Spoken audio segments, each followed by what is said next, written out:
ipagkait yung ating magagawa. Sapagkat ang pag-ibig hindi dapat sinasalita lang.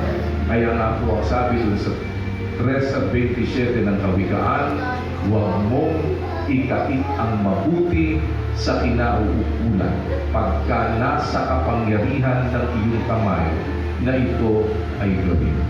At ito po ang aming sa tulong ng Diyos ay pinagsisikapan sa MCGI na maging pag-uugali. Kaya po ang ating paggawa hindi once in a blue moon lang. At masasabi po ng ating mga kapatid, ng ating mga kapwa-tao, yung ating pong sinisikap na maging consistent tayo doon sa kung ano yung mabuti na nasa kapangyarihan natin gawin, huwag natin ipagkakait sa kinauukulan.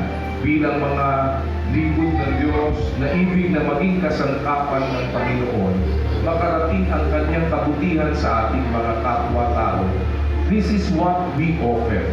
Saan man po kami makarating, saan man kami naroroon, ito po yung aming ini-offer. BCPO ay isa sa pinakamahirap na trabaho, having our city as the #1 tourist destination.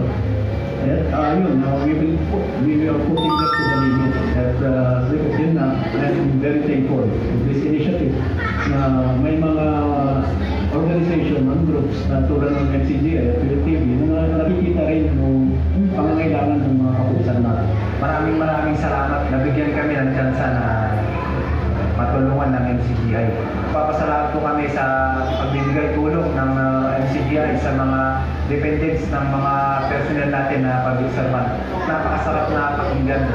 Akala mo mag-isa mo lang, hindi pala. Mga ibang organisasyon pala at mga tao na nangangarap din na magkaroon ng ganito kalawak na pagtulong sa kapwa.